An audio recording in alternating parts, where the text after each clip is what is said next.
A frightened husky sits in the shelter, just hours away from being put down. The vet cradles him one last time, but as she strokes his matted fur, she finds something hidden beneath it, an old collar with a name and a date. The date leads her to a devastating flood from 5 years ago, and a man who was presumed dead but vanished under mysterious circumstances. Who is this husky, and how did he survive?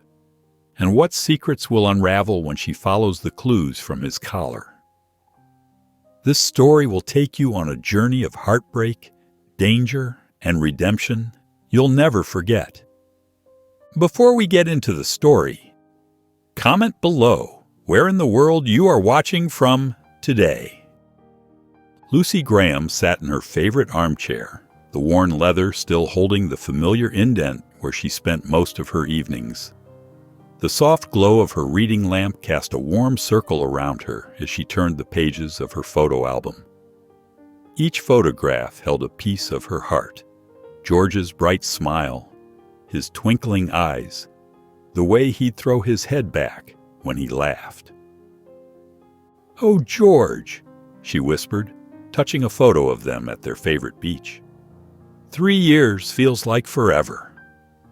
Her tea grew cold on the side table as she lost herself in memories of their life together. 32 years of marriage, countless students she'd taught while he supported her teaching career, and the quiet retirement they'd planned but never got to share. The ticking of the grandfather clock echoed through her small living room, its steady rhythm highlighting the emptiness of the house. Her eyes drifted to the window, where her garden lay in evening shadows. The roses she'd planted last spring were doing well, but somehow the joy of tending them wasn't quite enough anymore. Later that evening, Lucy drove to the animal shelter for her regular Tuesday shift. The familiar scent of dog food and cleaning supplies greeted her as she signed in at the front desk. She had just pulled on her volunteer vest when the shelter's front door chimed. A police officer stepped in, leading a large husky on a catch pole. Lucy's heart clenched at the sight of the dog. His gray and white coat was matted with mud and leaves, and his ribs showed clearly through his dirty fur. But it was his eyes that caught her attention, deep blue and filled with a wariness that spoke of untold hardships. "Found him out in Morrison Woods," the officer explained to Sarah, the shelter manager. "No collar, no chip. He wouldn't let us get close, had to use the pole." The staff named him Shadow, a fitting choice given how the husky pressed himself into the darkest corner of his kennel as soon as they placed him inside. Lucy watched as the shelter workers tried to offer him food and water, but he remained frozen, trembling slightly.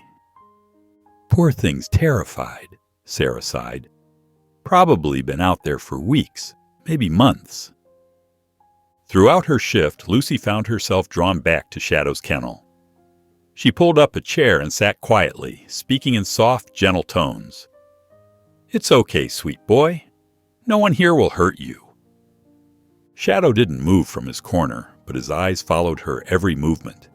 There was something in those eyes that tugged at Lucy's heart, a depth of feeling that reminded her of George's gaze in his final days, when words had failed, but his eyes had spoken volumes.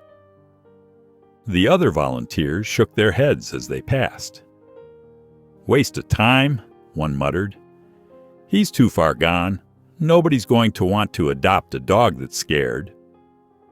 But Lucy stayed, offering small treats that remained untouched. As the evening wore on and the shelter prepared to close, she watched Shadow through the kennel bars. The overhead lights clicked off one by one, leaving only the soft emergency lighting.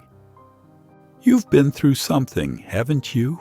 she whispered softly, gathering her things to leave for the night. A week passed like a blur of routines and quiet moments. Lucy pulled into the shelter's parking lot, her volunteer badge swaying from the rearview mirror.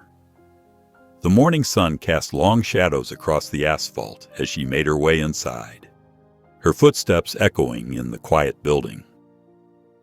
She went through her usual tasks, measuring out food portions, filling water bowls, and cleaning kennels.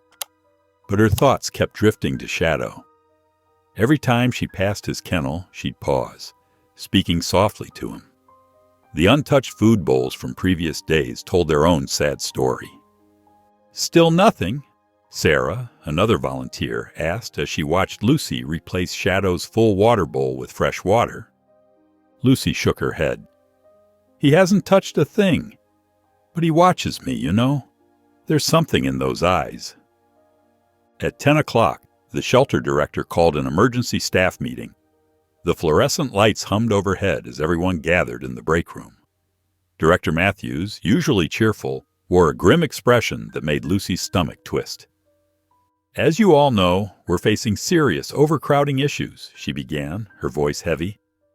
"We have 5 new dogs coming in tomorrow from a hoarding situation, and we need the space." She paused, looking down at her clipboard. "We've made the difficult decision to euthanize Shadow tomorrow morning. He's shown no improvement, and his chances of adoption are virtually non-existent." Lucy felt as if all the air had been sucked from the room. "No," she whispered, then louder. "Please, he just needs more time. I can see it in his eyes.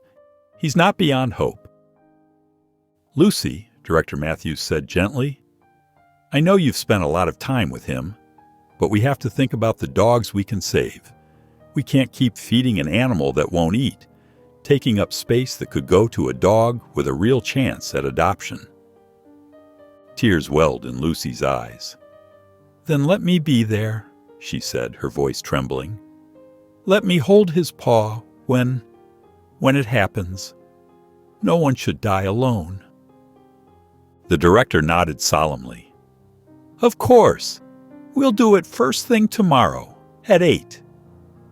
For the rest of her shift, Lucy kept returning to Shadow's kennel. She sat cross-legged on the concrete floor, speaking softly through the bars. "You remind me so much of George," she confided, wiping away tears. "He had that same quiet strength in his eyes, even at the end. Cancer's a terrible thing, you know, but he never complained, never stopped trying to make me smile." The shelter grew quiet as closing time approached. Most of the staff had already left, but Lucy couldn't bring herself to go. She sat beside Shadow's kennel, the emergency lights casting everything in a soft blue glow. "I wasn't ready to lose George," she whispered. 3 years later, and I'm still not ready. He was my whole world for so long." Her voice cracked. "And now here I am, about to lose you too." Shadow, who had been huddled in his usual corner, shifted slightly. For the first time, he moved closer to the kennel door, his blue eyes fixed on Lucy as she poured out her heart in the growing darkness. Lucy arrived at the shelter just as dawn painted the sky in shades of pink and gray. Her hands trembled as she unlocked the front door, the empty building eerily quiet except for the occasional bark or whimper from the kennels. She made her way to Shadow's kennel, her footsteps echoing on the concrete floor. "Hey there, sweet boy," she whispered, her voice catching. "It's time." The dog watched her with those haunting eyes as she carefully opened the kennel door. To her surprise, he didn't resist when she clipped a leash to his collar. He followed her slowly, his nails clicking against the floor as they made their way to the small room at the end of the hall. The euthanasia room was painted a soft blue, meant to be calming, but Lucy felt anything but calm. She sat on the floor, and Shadow settled beside her, closer than he'd ever been before. As she stroked his matted fur, trying to provide whatever comfort she could, her fingers caught on something. "What's this?" she murmured, gently parting the dirty fur around his neck. Her heart skipped a beat when she revealed an old collar, so caked with mud and grime it had been invisible before. With trembling fingers, she wiped at the metal tag. The engraving was worn, but still legible. Rex, and beneath it, July 15th, 2015. Lucy jumped to her feet, Startling Shadow, no, Rex, who backed away slightly. She rushed to find Director Matthews, who was just arriving at her office. "Look!" Lucy thrust the collar forward. "He has a name, a history. Please give me more time to investigate this." The director examined the collar, frowning. "Lucy." "Just 48 hours, Lucy pleaded. 2 days to see if I can find something. Please." After a long moment, Director Matthews nodded. 2 days. But that's all I can give you." That evening, Lucy sat at her computer, the collar placed carefully beside her keyboard. She typed the date into the search bar. July 15th, 2015. The results made her gasp. Headlines filled her screen. Devastating flash flood claims lives in Milton Valley. Dozens dead, many missing after sudden flood. Small town destroyed in natural disaster. She scrolled through article after article, her heart heavy with the scale of the tragedy. Then one headline caught her eye. Local widower Walter Reed among missing after flood, dog also lost. Lucy clicked the link, her eyes fixed on the screen as she read. The article described Walter Reed, a man who had lost his wife to cancer the year before the flood. He'd refused to sell his property to developers, despite pressure. Both he and his beloved Husky, Rex, disappeared during the disaster. Lucy picked up the collar, running her thumb over the engraved name. "Could it be you?" she whispered, looking at the small piece of metal that held so many questions. Lucy's alarm buzzed at 5 in the morning, but she was already wide awake. Her mind had been spinning all night with thoughts of Rex and the mysterious Walter Reed. She pulled on her warmest sweater and headed to the shelter. Rex lifted his head as she approached his kennel, his blue eyes watching her carefully. Lucy's heart swelled at this small sign of recognition. She placed a bowl of fresh food near the kennel door. "Good morning, sweet boy," she said softly. "Want to try some breakfast?" To her surprise, Rex slowly padded forward. After a moment's hesitation, he began to eat. Lucy blinked back tears at this simple victory. At the library later that morning, Lucy settled into a worn armchair with stacks of newspapers from 2015. The kind-faced librarian, Mrs. Chen, had helped her locate the archives. "Such a terrible tragedy, that flood," Mrs. Chen had said, shaking her head. "So many lives lost." Lucy's fingers traced the headlines. Flash flood claims dozens. Community mourns. Search continues for missing. She found several articles about Walter Reed, each revealing another piece of the puzzle. Walter had been a mechanic, well liked in the community. After his wife's death, he lived alone with his dog Rex, tending to his small farm. But what caught Lucy's attention was a series of articles from the months before the flood. "Local developer faces accusations of pressure tactics," one headline read.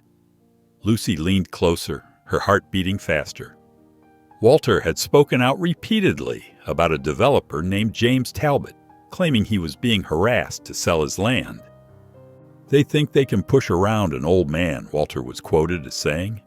"But this land was my Martha's dream. I won't let them take it." 2 weeks later, the flood had swept through the valley. Walter and Rex were both presumed dead. Lucy's hand shook as she found a small obituary for Rex. There was even a photo, a beautiful husky with distinctive markings sitting proudly next to a silver-haired man. Lucy gasped. The markings matched perfectly with the dog now waiting at the shelter. That evening, Lucy sat cross-legged on her living room floor, spreading the printed articles around her. Rex lay nearby, closer than he'd ever been before. His eyes seemed to follow her movements as she sorted through the papers. "You survived somehow," she whispered, reaching out slowly. "All these years." To her amazement, Rex shifted closer, allowing her hand to rest on his fur. He leaned slightly into her touch, and Lucy felt tears spring to her eyes at this first sign of trust. "We're going to figure this out," she promised softly. "We're going to find out what really happened to Walter." The morning sun streamed through Lucy's kitchen window as she sipped her coffee, watching Rex explore her small garden. It was the first time he'd ventured outside without cowering, his tail slightly raised as he sniffed around her flower beds. "Good boy," she called softly, not wanting to startle him. Rex glanced her way, and for a moment she saw a flash of the proud, confident dog from the newspaper photo. At the shelter, Lucy spread her research across the director's desk. "Look at these markings," she said, pointing to the old photograph. "It's the same dog, and the timing matches perfectly." The director rubbed her temples. "Lucy, I understand you've become attached, but we're already over capacity. We had to turn away 3 dogs yesterday." "Please," Lucy leaned forward. "This isn't just about saving Rex. There could be a bigger story here. A man who disappeared under suspicious circumstances. Rex might be the key to finding out what happened." After a long pause, the director sighed. 2 weeks, Lucy. That's all I can give you. After that..." Lucy nodded quickly. "Thank you. I promise I won't waste this chance." That evening, Lucy pulled up to Alan Carpenter's Victorian home. The historian, a gentle-faced man in his 70s, welcomed her into his study. Books and papers covered every surface, and maps of the flood zone decorated the walls. "Walter Reed," Alan mused, adjusting his reading glasses. "Now that's a fascinating case. Everyone assumed he died in the flood. But here's the thing. He was seen alive afterward." Lucy leaned forward. "What?" "Oh, yes. Several people reported seeing him in town about a week after the flood. Then he vanished completely. Some said he had gambling debts, but I never bought that story. Walter was as straight-laced as they come." Alan shuffled through some papers on his desk. "The real story, in my opinion, has to do with Mark Talbot. He was buying up properties before the flood hit, offering pennies on the dollar to desperate people. Walter wouldn't sell. Made quite a fuss about it, too." "Was there any investigation into his disappearance?" "Police looked into it, but nothing came of it. Though I always wondered about the timing. Right when questions started being raised about the levee failing..." Alan trailed off meaningfully. Back home that night, Lucy sat cross-legged on her couch with Alan's book, The Great Flood, A Valley's Tragedy. Rex lay nearby, closer than ever before. She turned to the chapter about Walter Reed and found herself staring at a photograph of a younger Rex sitting proudly beside his owner. The resemblance was unmistakable. Same markings, same intelligent eyes. Lucy looked at Rex, who gazed back at her steadily. "You're his dog," she whispered. "You really are." Lucy's hands trembled as she signed the adoption papers. The shelter director watched with a mix of concern and hope as Lucy filled out form after form. "Are you sure about this, Lucy? He's still quite fearful, and rehabilitation could take months, maybe longer." Lucy nodded firmly. "I'm sure. Rex needs someone who understands him, and I need..." She paused, thinking of her empty house. "Well, we need each other." Back home, Rex padded cautiously through the front door, his tail low, but not quite tucked. Lucy had prepared a corner of the living room with soft blankets, water, and food bowls. She kept her movements slow and deliberate as she showed him around. "This is your home now," she said softly, settling into her favorite armchair. "You can take all the time you need." Over the next few days, Lucy established a gentle routine. Morning walks started short, just to the end of the driveway and back. Rex would freeze at sudden noises, but Lucy noticed he stayed closer to her each time. "Good boy," she'd whisper, not reaching to pet him, but letting him feel her presence. By the 4th day, Rex started responding to his name, turning his head when Lucy called him.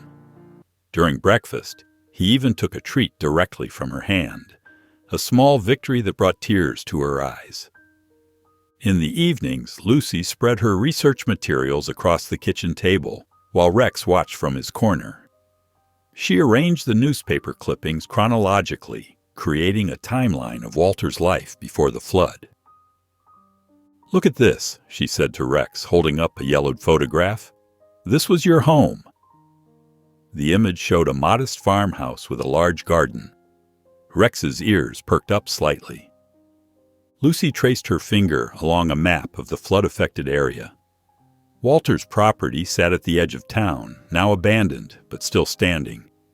The sight of it stirred something in her, a certainty that answers waited there. As the sun set that evening, Lucy sat on her porch, enjoying the cool breeze. Rex had settled nearby, his head resting on his paws. For the first time since she'd met him, his eyes were closed in peaceful sleep. "We'll figure this out together," she whispered, watching his steady breathing and feeling a deep connection to both the sleeping dog and the mystery they shared. Lucy checked her watch as she loaded the last supplies into her car. The morning air felt heavy with moisture, and dark clouds loomed overhead. Rex stood by the passenger door, his tail slightly wagging, a new behavior that made Lucy smile. "Ready for an adventure?" she asked, opening the door. Rex hopped in without hesitation, another small victory in their growing trust. The drive took 40 minutes along winding country roads. As they turned onto an overgrown gravel path, Rex's ears perked up. He pressed his nose against the window, his whole body alert. "You remember this place, don't you?" Lucy parked near what remained of Walter's house. The property was a shadow of what she'd seen in old photographs. Weeds grew knee-high, choking the remnants of a once beautiful garden. The house itself listed to one side, its windows broken and walls stained with flood marks. Lucy clicked Rex's leash on, and they began exploring.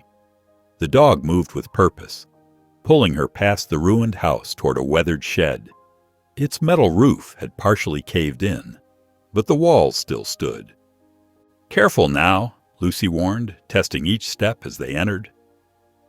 Rex went straight to a corner, pawing at a pile of old tarps and debris. Lucy knelt beside him, moving aside rotting wood and moldy fabric. Her hand struck something solid, a rusty tin box. With trembling fingers, she pried open the lid.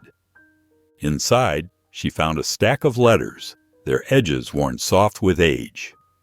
All were addressed to Rose in careful handwriting.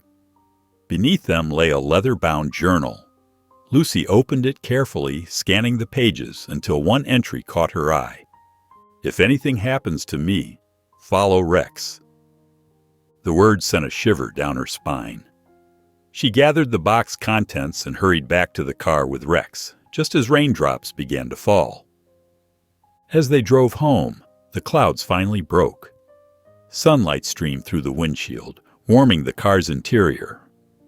Lucy felt Rex shift beside her, and then, for the first time, his head settled gently on her lap. "You really are my partner in this, aren't you?" she said softly, fighting back tears of joy at this simple gesture of trust. Lucy sat at her dining table early the next morning, a cup of tea growing cold beside her. Walter's journal and letters lay spread across the wooden surface like pieces of a puzzle. Rex dozed nearby, his gentle breathing a comforting presence. She opened the first letter addressed to Rose. The paper felt delicate beneath her fingers, its creases worn from repeated folding and unfolding. "Dear Rose," she read aloud softly, "I wish you could understand why I can't sell this place. Your mother loved this land more than anything. Every flower she planted, every tree she tended, they're all pieces of her I can't let go." Letter after letter told the story of a widening gap between father and daughter. Rose wanted her father to sell the property and move somewhere safer, closer to her. Walter's responses grew increasingly defensive and bitter. Lucy moved on to the journal entries, noting how Walter's normally steady handwriting became increasingly erratic. The entries painted a disturbing picture of escalating harassment. May 12th, Talbot's men drove past again today. Third time this week. Rex barked until they left. May 20th. Found my mailbox knocked over. Someone's been watching the house. I can feel their eyes. June 3rd. Talbot came himself today. Offered double what the land's worth. Says I'm being stubborn, that progress can't be stopped. But this isn't about money. Lucy's hand trembled as she read the entry dated just days before the flood. Talbot won't stop. He wants the land, but I can't give it to him. I won't betray my wife's memory. The final pages revealed Walter's growing fear. He wrote about strange noises at night, cut phone lines, and mysterious vehicles parked along his road. The last entry was brief but chilling. Follow Rex. Rex stirred at her feet, his blue eyes meeting hers. Lucy reached for her laptop, determined to find Rose. She needed answers about Walter, about Talbot, about everything that happened before the flood. As she typed Rose Reed into the search bar, she glanced again at Rex.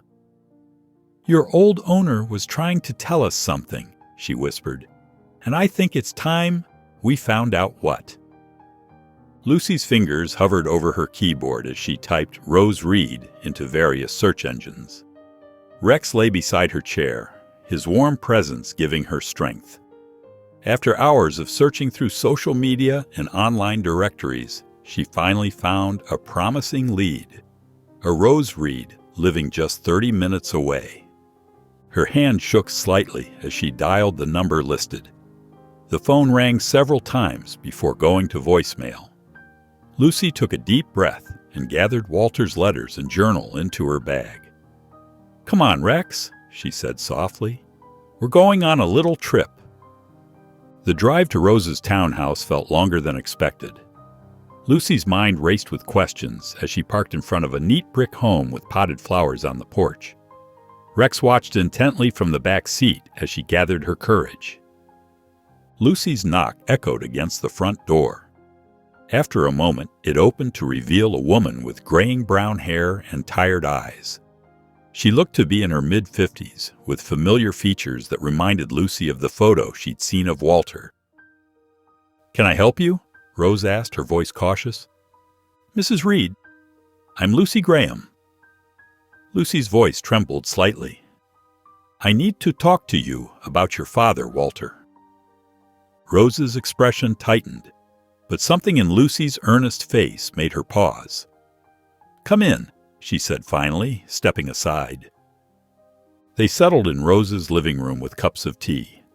Lucy explained everything, finding Rex at the shelter, discovering the collar, and uncovering Walter's journal and letters. Rose listened silently, her hands clasped tightly in her lap. "May I?"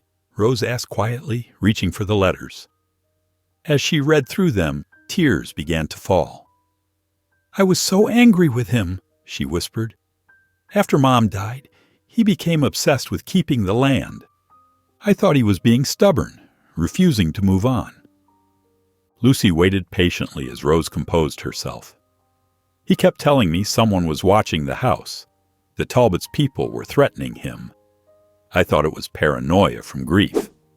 I told him to sell and move closer to me, but—" Her voice broke. "The last time we spoke, we argued.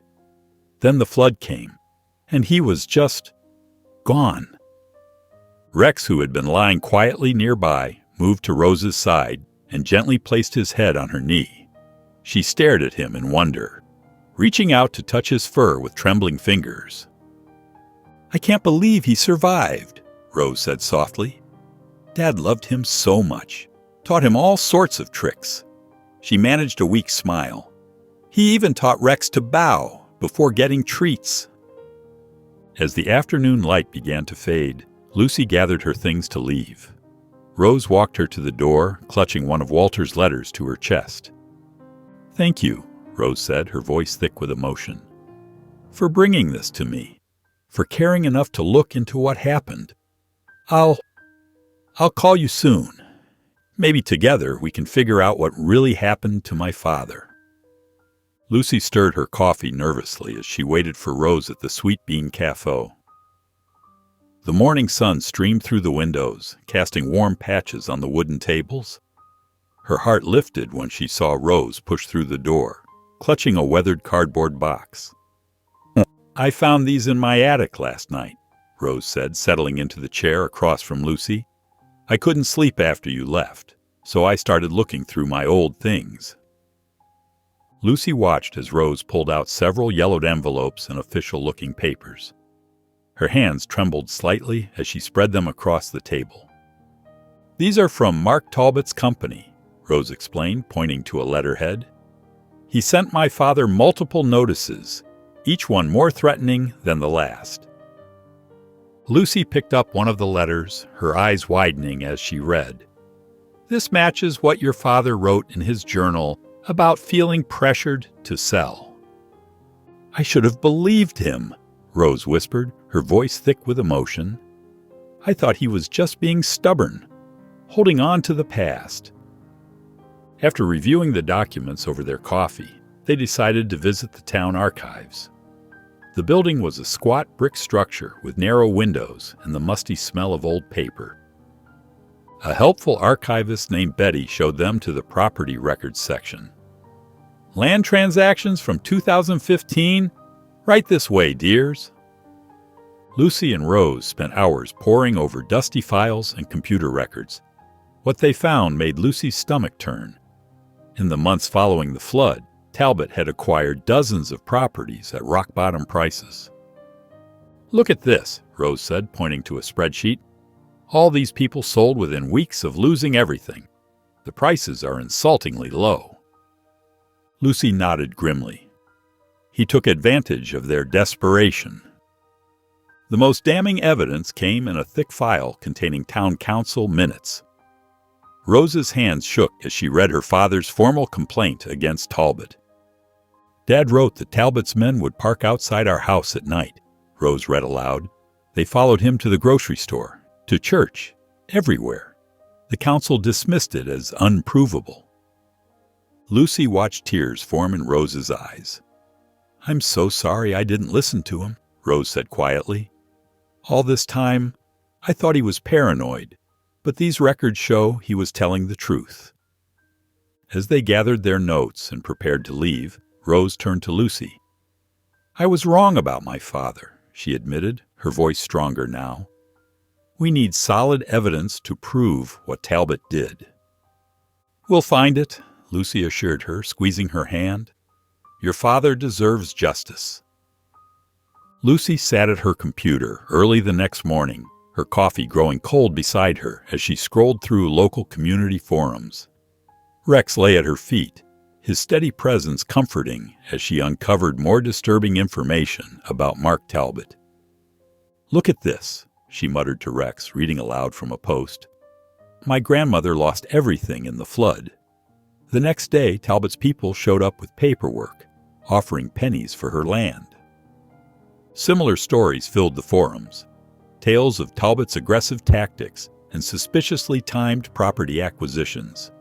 Lucy's phone buzzed, startling her. It was Rose. "Lucy, I found something," Rose's voice trembled.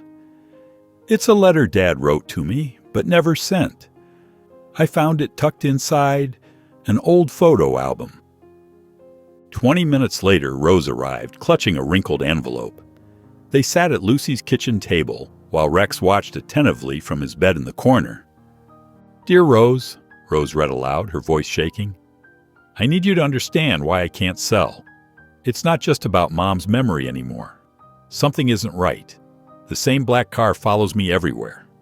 Yesterday I found my garage door open when I know I closed it. Talbot's people aren't just pressuring me, they're trying to scare me." Lucy noticed Rex's ears perk up at Talbot's name. A low growl rumbled in his throat. "Did you see that?" Lucy pointed to Rex. "He does that every time we mention Talbot. Watch, Mark Talbot." On cue, Rex's fur bristled, and he let out another growl. "It's like he remembers something about him," Rose said, watching Rex closely. They spread their evidence across the table. The forum posts, Walter's journal entries, the threatening letters from Talbot's company, and now this unsent letter. "Dad disappears right after the flood," Rose said, connecting the dots. "Right when Talbot was buying up all that land. What if—" She paused. "What if Dad knew something? Something that made him dangerous to Talbot?" Lucy nodded slowly. "The timing can't be coincidental. And look how many people complained about Talbot's tactics during the recovery. Your father might have been the only one who stood up to him." Rex paced anxiously between them, whining softly whenever they mentioned Talbot's name. "We need to go back to Dad's property," Rose said firmly. "There might be something we missed." Lucy watched Rex's protective stance beside her chair, his vigilant eyes scanning between them. "You're right," she agreed, feeling a flutter of unease in her stomach.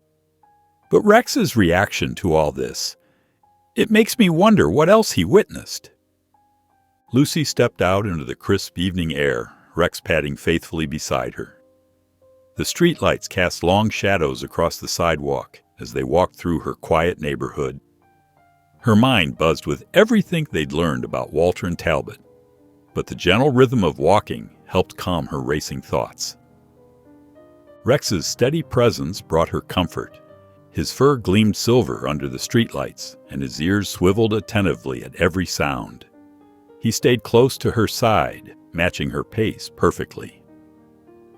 As they rounded the corner onto Maple Street, the peace shattered. Headlights suddenly blazed in Lucy's eyes, and the roar of an engine filled her ears. A dark sedan came barreling toward them, tires squealing as it swerved onto the sidewalk. Lucy's heart leapt into her throat. She yanked Rex's leash hard, stumbling backward as the car missed them by inches. The vehicle sped away into the darkness, leaving behind the acrid smell of burnt rubber. Her hands trembled as she knelt beside Rex, checking him for injuries. He was alert but unharmed, pressing close against her leg protectively. "It's okay, boy," she whispered, though her voice shook. "We're okay." Back home, Lucy double-checked all her locks before calling Rose. Her fingers still trembled as she dialed the number. "Rose, something happened during our walk," Lucy explained, sinking into her armchair. Rex settled at her feet, his eyes fixed on her face. "A car. I think someone tried to hit us." "Oh, God," Rose's voice cracked. "Lucy, I need to tell you something, too. Last night, around midnight, someone knocked on my door. When I looked through the peephole, there was nobody there. I've had this feeling all day that I'm being watched." Lucy's stomach churned. "This isn't a coincidence, is it?" "We must be getting close to something," Rose said quietly. That night, Lucy methodically checked every window and door in her house, drawing all the curtains tight. Rex followed her from room to room, alert and watchful. In bed, Lucy pulled her blankets close as Rex settled beside her. "We're getting too close, aren't we?" she whispered, running her fingers through his fur. He responded by resting his head on her lap, a warm and steady presence in the darkness. The morning sun cast long shadows across Walter's overgrown property as Lucy parked her car beside Rose's sedan. Rex's tail wagged with recognition as they approached the familiar grounds. "I brought some gardening tools," Rose said, hefting a canvas bag. "Just in case we need to dig." Lucy nodded, watching Rex's alert posture. "Let's follow his lead this time. He seems to remember this place." They walked slowly through the tall grass, letting Rex guide them. The husky moved with purpose, his nose working constantly. Near the edge of the property, a massive oak tree spread its branches wide. Rex pulled Lucy toward it, whining softly. "He's trying to tell us something," Lucy said, following Rex to the base of the tree. Rose knelt down, brushing away loose leaves. The soil here looks different, like it's been disturbed. They took turns digging with small garden trowels. About 2 feet down, Lucy's tool struck something solid. "Wait, I found something." Together, they carefully unearthed a rusted metal box wrapped in a plastic bag. Rose's hands shook as she pulled it free. "It's sealed pretty well," she said, unwrapping the plastic. "Dad was always careful about protecting important things." Inside the box, they found a USB drive nestled in bubble wrap, along with several faded family photos showing Walter, Rose, and her mother in happier times. Beneath these was a small notebook, its pages yellowed but legible. Lucy flipped through the notebook while Rose examined the photos. "Listen to this," Lucy said, reading aloud. "Saw T's men near South Levee last night. Something's not right. And here, they'll do anything to get this land." Rose leaned closer. "There are names here too, all people who worked for Talbot. And these notes about the levees being tampered with." Lucy's voice trailed off as the implications sank in. "The USB drive might have more proof," Rose said, carefully pocketing it. "I'll check it as soon as I get home. My old laptop should still be able to read it." Rex stood guard nearby, his ears swiveling at every sound. The wind rustled through the oak's leaves, and somewhere a bird called out sharply. "Be careful with that drive," Lucy warned as they packed everything up. "After what happened last night, we can't be too cautious." Rose nodded grimly. "I'll call you as soon as I look at it." They walked back to their cars, Rex staying close to Lucy's side. The morning's bright promise had given way to a heavy awareness of what they might have uncovered. As Lucy started her car to head home, she watched Rose's sedan disappear down the dusty road. Rex sat up straight in the passenger seat, his blue eyes fixed on the path ahead. Lucy's hands trembled as she gripped her steering wheel, driving to meet Rose at the local coffee shop. Her friend's early morning call still echoed in her mind. "Lucy, you won't believe what's on this drive," Rose had said, her voice shaking. "Emails, documents. They planned it all. Talbot and his people deliberately damaged the levees before the flood. They wanted people desperate enough to sell their land cheap." Now sitting across from Rose, Lucy watched her friend's face as she explained the details. "Dad knew," Rose said, pushing her untouched coffee aside. "These notes show Talbot threatened him when he wouldn't sell. We have to confront him." Lucy glanced down at Rex lying quietly under their table. "It'll be dangerous." "I'm coming with you," Rose insisted, her jaw set firmly. "I need to face him." An hour later, they stood in the lobby of Talbot Development's gleaming office building. The marble floors and stark modern furniture spoke of wealth and power. Rex stayed close to Lucy's side as the elevator carried them to the top floor. Talbot's secretary tried to stop them, but Rose pushed past her into the spacious corner office. Mark Talbot looked up from his desk, his expression shifting from annoyance to calculated charm. "Ladies, this is unexpected," he said smoothly, standing up. "How can I help you?" "We know what you did," Lucy said, her voice steadier than she felt. "About the flood, the levees." Talbot's smile didn't waver. "I'm afraid I don't follow." "We have proof," Rose added, "on a USB drive my father left behind." At the mention of the drive, something flickered in Talbot's eyes. His smile tightened. Walter Reed was a troubled man who made wild accusations. Rex suddenly growled, low and threatening. Talbot took a step back, his composure cracking slightly. "Interesting," Lucy observed. "Rex hasn't reacted this way to anyone else. I wonder why." "Get that animal out of my office," Talbot snapped, his friendly facade dissolving. "And let me give you both some friendly advice.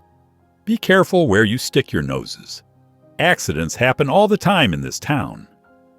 "Is that a threat?" Rose demanded. Just a concerned citizen looking out for two misguided women chasing ghosts. Talbot's voice dripped with condescension. Lucy placed a hand on Rose's arm and guided her toward the door. Rex backed away slowly, still growling at Talbot. In the elevator, Rose's hands shook. "Did you hear him threaten us?" "We're not stopping now," Lucy said firmly, "no matter what he tries to do." Lucy sat at her kitchen table, her hands wrapped around a cup of chamomile tea that had long since gone cold. The clock on the wall showed 2 a.m., but sleep felt impossible. Her mind kept replaying Talbot's cold eyes and threatening tone from their confrontation. Rex paced between the living room and kitchen, his nails clicking against the hardwood floors. His usual calm demeanor had been replaced by an alertness that made Lucy's skin prickle. A sudden crunch of gravel outside made her freeze. Rex's ears perked up, and he let out a low, rumbling growl, charging toward the front door. Lucy's heart hammered in her chest as she crept to the window, pulling back the curtain just enough to peek outside. The darkness revealed nothing unusual, but then she heard it, the screech of tires somewhere down her quiet street, fading into the distance. Her hands shook as she double-checked all the locks. Needing to hear a friendly voice, Lucy grabbed her phone and called Rose. "I was just about to call you," Rose answered, sounding rattled. "My car alarm went off about an hour ago. When I looked outside, there was nobody there. But—" She trailed off. "Someone's trying to scare us," Lucy said, watching Rex as he continued to stand guard at the door. Talbot's threats weren't empty words. "What should we do?" Lucy took a deep breath. "We need to take everything to the police. The USB drive, your dad's journal, all of it. First thing tomorrow morning." "I'll meet you at your house at 8, Rose agreed. "We should document everything, too, just in case." Lucy grabbed a notebook and started writing down every detail she could remember. Dates, times, conversations, the incident with the car near her house during their walk, tonight's disturbances. Rex finally settled beside her chair, but remained alert, his eyes fixed on the door. As she finished securing every window and door one final time, Lucy knelt beside Rex. "We're doing the right thing," she whispered, scratching behind his ears. "No one's going to scare us away." Rex pressed against her side, solid and reassuring in the quiet darkness. Lucy gripped the USB drive tightly as she and Rose walked into the police station. The morning sun streamed through the windows, casting long shadows across the lobby's worn linoleum floor. Rex stayed close to Lucy's side, his presence steadying her nerves. Detective Sarah Mitchell met them in a small interview room, her dark hair pulled back in a neat bun. Her brown eyes were sharp and attentive as Lucy spread out the evidence on the table.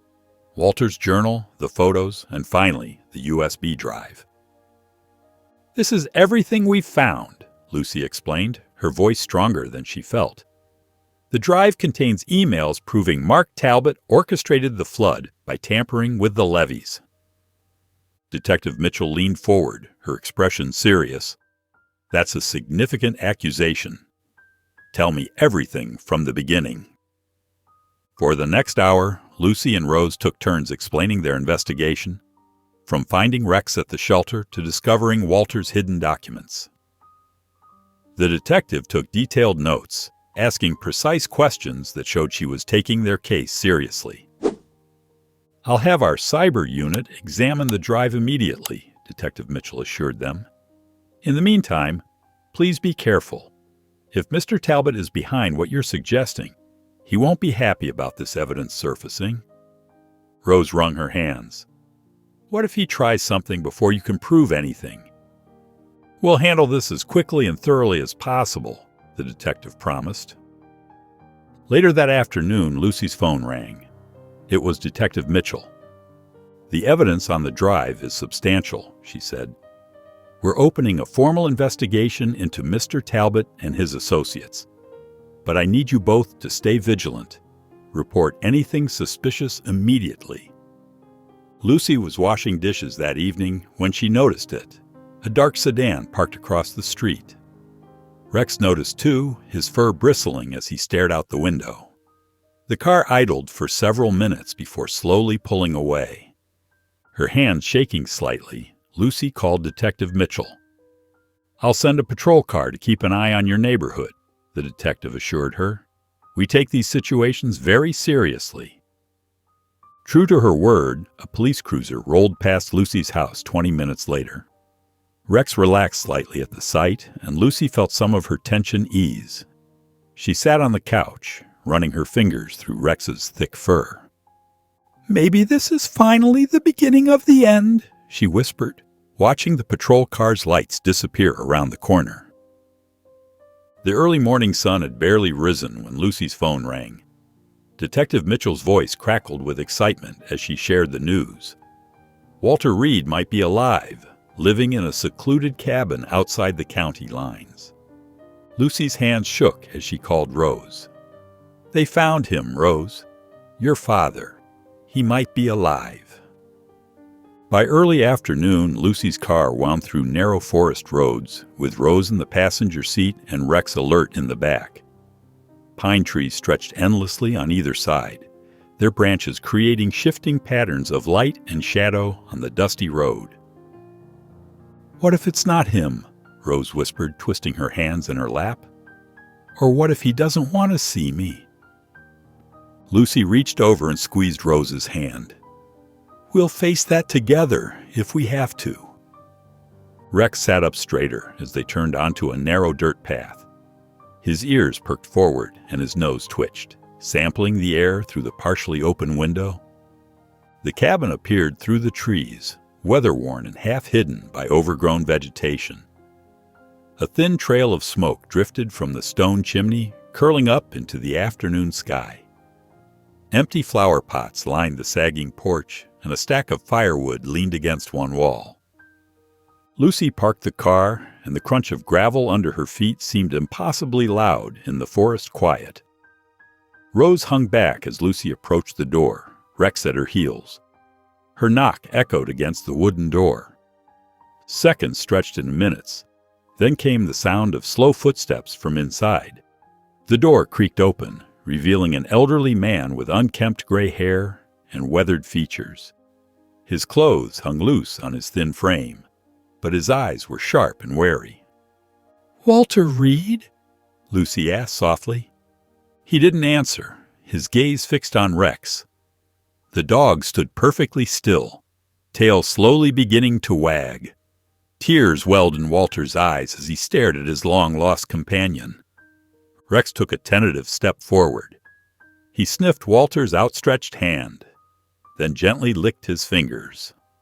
A sob caught in Walter's throat. "Dad." Rose's voice trembled as she stepped into view. Walter looked up, tears now streaming down his weathered cheeks. His voice was rough from disuse. "I thought I'd lost him forever." He pushed the door wider, inviting them inside with trembling hands that never left Rex's fur. Inside the cabin's dim interior, Walter sat in a weathered armchair, his weathered hands trembling as they stroked Rex's fur. Tears carved paths down his lined face as he began to speak. "They came at night first," Walter said, his voice rough with emotion.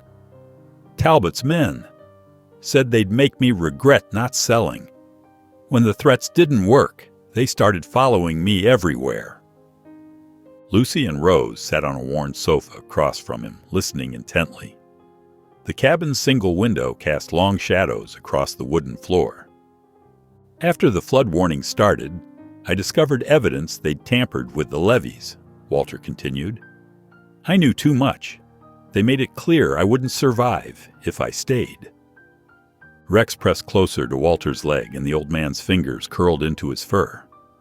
"Rex was with me when the floods came. We tried to escape together, but the waters..." His voice broke. "The current was so strong. He got swept away. I searched for days, but couldn't find him. Thought he was gone forever." Rose leaned forward, her eyes glistening. "Dad, We found your journal, the USB drive. Lucy and I have been investigating Talbot. The police are involved now."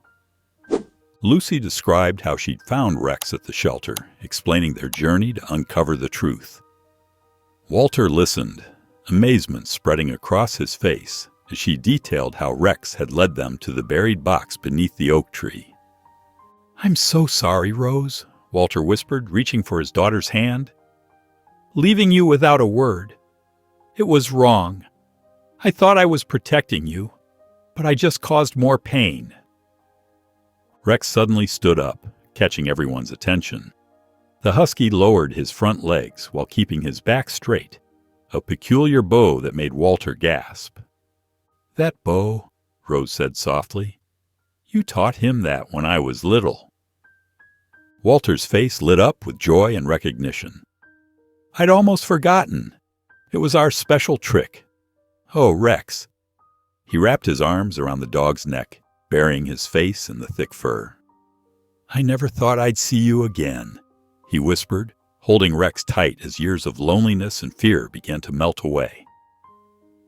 Rose placed a gentle hand on her father's shoulder, and for the first time in years, hope flickered in Walter's tired eyes. The morning sun filtered through the trees as Lucy's car wound its way back to Walter's cabin. Rose sat in the passenger seat, a box of groceries on her lap, while Rex watched the familiar landscape through the window. "Do you think he'll really come with us?" Rose asked, her voice tight with worry. "We have to try," Lucy replied softly.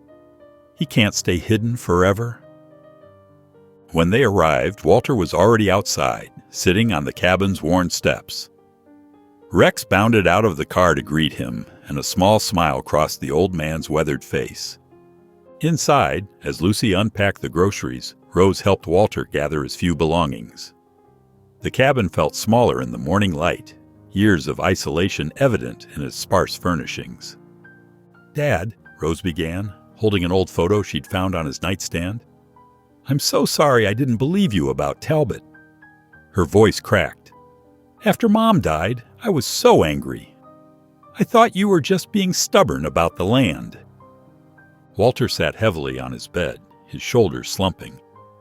"I didn't know how to reach out to you after your mother passed," he admitted. "I threw myself into protecting the land because it was all I had left of her. But I pushed you away in the process." Rex padded over and rested his head on Walter's knee. The old man scratched behind the dog's ears, drawing comfort from his presence. "I was scared and alone," Walter continued, his voice rough with emotion. "When Talbot's threats started, I convinced myself that disappearing was the only way to keep everyone safe." Rose knelt beside her father, taking his weathered hand in hers. "You're not alone anymore, Dad. We can face this together now." Lucy watched from the doorway as father and daughter embraced, years of pain and misunderstanding beginning to heal. Rex wagged his tail gently, as if understanding the significance of the moment. As they loaded the last box into Lucy's car, Walter took one final look at the cabin.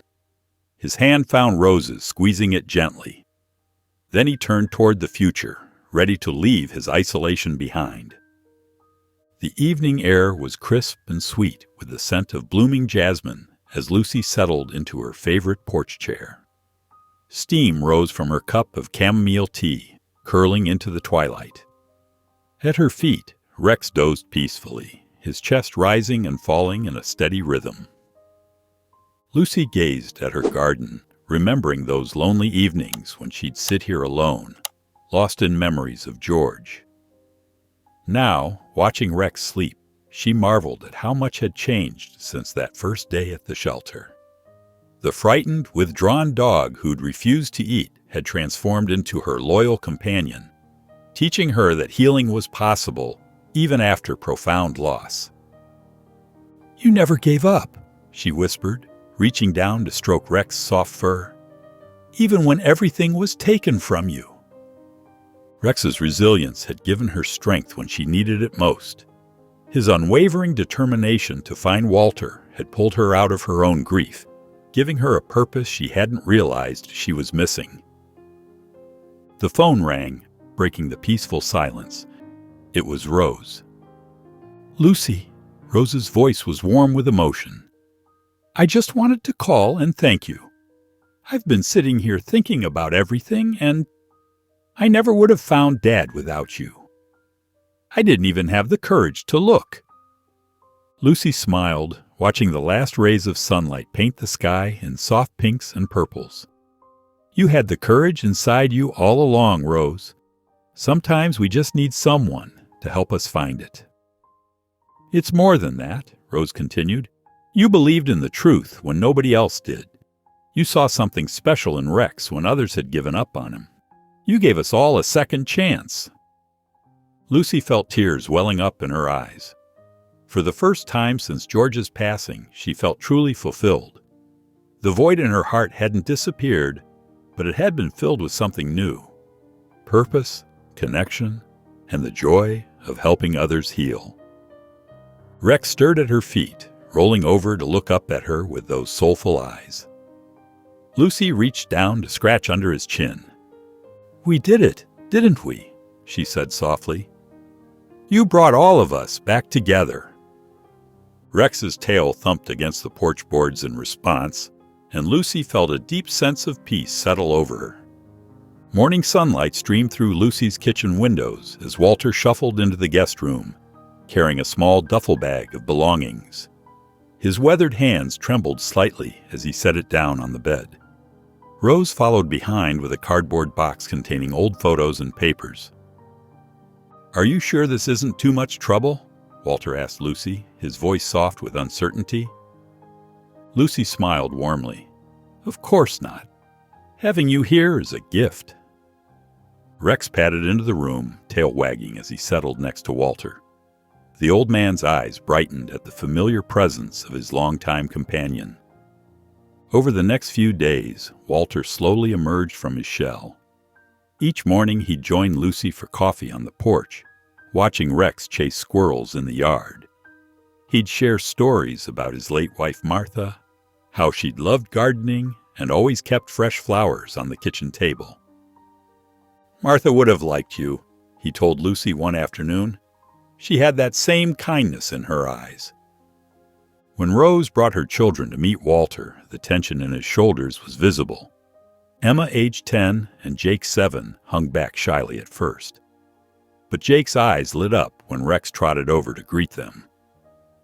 "Is it true you taught Rex special tricks?" Jake asked, scooting closer to his grandfather. Walter's face softened. "I sure did. Would you like to learn one?" Jake nodded eagerly, and Walter demonstrated the special whistle that would make Rex bow. The boys' delighted laughter when Rex performed the trick seemed to melt years off Walter's face.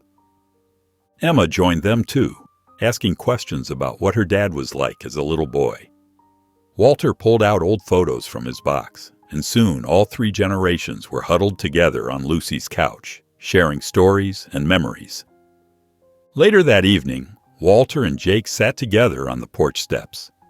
The setting sun cast long shadows across the yard as Walter patiently taught his grandson the special whistle for Rex. "Like this, Grandpa?" Jake attempted the whistle, producing only a weak puff of air. Walter chuckled. "Almost. Try putting your tongue like this." He demonstrated again. Rex watched them attentively, his tail thumping against the wooden porch when Jake finally managed a wobbly whistle. The old dog immediately performed his bow, making Jake burst into proud giggles. Walter's eyes glistened as he watched his grandson and Rex together. After years of isolation and fear, he was finally home. A week after Walter settled into Lucy's home, Detective Mitchell's call brought both hope and anxiety. Lucy gathered everyone in her living room to hear the news on speakerphone. "We've arrested Mark Talbot," Detective Mitchell announced, her voice steady and professional. "We found extensive evidence of fraud, intimidation, and criminal negligence related to the flood. Several of his former associates have agreed to testify." Rose squeezed her father's hand as Detective Mitchell continued. "Mr. Reed, your testimony about the threats you received would be invaluable. Would you be willing to speak at the trial?" Walter's face paled. He stared at his weathered hands, now trembling slightly. I don't know if I can." "Dad," Rose said softly, "you're not alone anymore." Lucy nodded in agreement. "We'll be right there with you, Walter. Every step of the way." Rex, sensing Walter's distress, pressed his warm body against Walter's legs. The old man absently stroked the dog's fur, drawing comfort from the familiar gesture. Over the next few days, Walter wrestled with his decision. During quiet moments in Lucy's garden, he talked through his fears, while Rex sat attentively beside him. "So many people lost everything," he told Lucy one evening. "Homes, families, and Talbot just saw opportunity in their pain." Rose visited daily, bringing home-cooked meals and childhood photos she'd found in storage. They spent hours reminiscing, healing old wounds, and building new memories. "I remember when you stood up to my middle school principal," Rose recalled, "when he wanted to expel Tommy Jenkins unfairly. You always taught me to fight for what's right." Walter's eyes moistened at the memory. Maybe it's time I followed my own advice. Finally, Walter called Detective Mitchell. His voice was shaky but determined. "I'll testify. Those people deserve justice." As the trial date approached, Walter prepared with the detective, recounting painful memories while Lucy and Rose supported him. Rex remained his constant companion, offering silent comfort during difficult moments. One evening, Walter sat in Lucy's living room, Rex's head resting on his knee. He stroked the dog's fur gently, drawing strength from the faithful animal's presence. "It's time to finish this," he whispered, and Rex looked up at him with steady, loyal eyes. The courthouse buzzed with tension as Walter took the witness stand. His hands trembled slightly, but his voice remained steady as he described the threats he'd received from Talbot and his men. "They said they'd make me disappear if I didn't sell," Walter testified, his eyes fixed on the prosecutor. "When I refused, strange things started happening. My brake lines were cut. Windows were broken. Then I discovered evidence of them tampering with the levees." Lucy sat in the gallery between Rose and Rex, who had been allowed in as a comfort animal. She watched as Walter's testimony touched the jury. Several members wiped away tears as he described faking his own death to escape Talbot's threats. During a break, more flood survivors approached Detective Mitchell, eager to share their stories. Mrs. Henderson, who lost her family restaurant, described how Talbot's men pressured her to sell while she was still grieving her losses. Mr. Chen, a former shop owner, revealed similar tactics of intimidation. "Your father's courage is contagious," Lucy whispered to Rose as they watched another witness take the stand. Talbot sat at the defense table, his composed facade cracking as witness after witness corroborated Walter's story. His attorney's attempts to discredit the testimony fell flat against the mountain of evidence Lucy and Rose had uncovered. Detective Mitchell presented the USB drive contents, showing emails that proved Talbot had orchestrated the levee sabotage. The jury's expressions hardened as they viewed surveillance footage of Talbot's men threatening property owners. During his cross-examination, Walter remained unwavering. When Talbot's lawyer tried to suggest he was seeking revenge, Walter replied simply, "I'm here for justice, not revenge. Not just for me, but for everyone who lost something in that flood." Outside the courthouse, Walter stood straighter than Lucy had ever seen him. The fear that had haunted his eyes for years seemed to fade. "I'm proud of you," Lucy told him, touching his arm gently. Walter smiled, a real, genuine smile that transformed his entire face. "I couldn't have done this without you both," he said, looking between Lucy and Rose. As they walked down the courthouse steps, Walter paused. "I think she'd be proud of us. Your mother, my wife." His voice was thick with emotion. Rose wrapped her arms around her father, tears streaming down her face. Lucy watched them embrace, feeling a profound sense of accomplishment. The autumn breeze rustled through the trees as Walter knelt beside his wife's headstone, carefully arranging fresh flowers. Rose stood beside him, her hand resting gently on his shoulder. Tears streamed down his weathered face as memories flooded back. "I'm so sorry," Walter whispered, his voice breaking. "After we lost your mother, I couldn't handle it. I pushed everyone away, especially you, Rose." Rose knelt beside him, wrapping her arms around his shoulders. "Dad, we're here now. That's what matters. We're moving forward together." Later that afternoon, the sound of children's laughter filled Lucy's backyard. Rex bounded playfully after Emma and Jake, his tail wagging as they tossed a ball back and forth. Walter sat on the porch, smiling, as he watched his grandchildren play with the dog who had changed everything. Lucy brought out glasses of lemonade, settling into the chair beside Walter. She watched Rex gently retrieving the ball, so different from the frightened dog she'd first met at the shelter. His transformation had sparked something remarkable, bringing healing to everyone he touched. That evening, Rose's dining room filled with the warmth of family conversation. The table was laden with home-cooked dishes, and stories flowed freely between bites. Walter shared memories of Rose's childhood, making the children giggle. Lucy noticed how his eyes sparkled when he laughed, something she hadn't seen in the early days. "Remember when Rex first showed us that special bow?" Rose asked, smiling at her father. "That's when I knew for sure it was really him." "He never forgot," Walter replied softly, reaching down to scratch Rex's ears. "Even after all those years apart." After dinner, Walter sat with Emma and Jake in their bedroom, Rex curled up contentedly at his feet. As he pulled the blankets up around them, Jake looked up at him with wide eyes. "Grandpa, is Rex the bravest dog ever?" Walter smiled, patting Rex's head.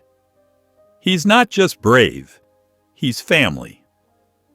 The late afternoon sun cast long shadows across Lucy's backyard as the smell of grilling burgers filled the air. Walter stood at the barbecue, spatula in hand, while Rose arranged plates on the picnic table. Emma and Jake's laughter rang out as they threw a tennis ball for Rex, who bounded after it with newfound energy. "Grandpa, watch how high Rex can jump," Emma called out, holding the ball above her head. Rex wagged his tail excitedly, jumping up to gently take it from her hand. Lucy brought out a pitcher of fresh lemonade, pausing to take in the scene before her. Just months ago, her home had felt empty and quiet. Now it was filled with the warmth of family and friendship. "Food's ready," Walter announced, placing a platter of perfectly grilled burgers on the table. The children rushed over, Rex trotting behind them, his tail still wagging. After everyone had eaten their fill, the golden light of sunset painted the sky in warm hues. Lucy, Walter, and Rose settled into the comfortable chairs on the porch, watching Emma and Jake continue their game with Rex in the yard. Walter cleared his throat, his voice thick with emotion. "Lucy, I don't know if I've properly thanked you," he said quietly. "By saving Rex, you saved me too.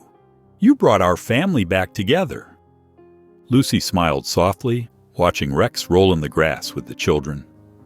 "Rex gave me something too," she replied. "After George passed, I felt so lost. But helping Rex showed me there's always hope for a fresh start." Rose reached over and squeezed Lucy's hand. "You're part of our family now. You know that, right?" The three sat in comfortable silence as the sun continued its descent. Rex finally tired of playing and came to lie at their feet, his breathing content and steady. Lucy looked at the peaceful scene before her and said softly, "Second chances are the best kind, aren't they?" Walter nodded, his eyes filled with peace, as he watched his grandchildren chase fireflies in the gathering dusk. Rex's tail thumped gently against the porch boards, surrounded by the family he had helped unite. If you enjoyed the story of Lucy, I handpicked this next story that you will enjoy. Please don't miss this one. Click here to watch it.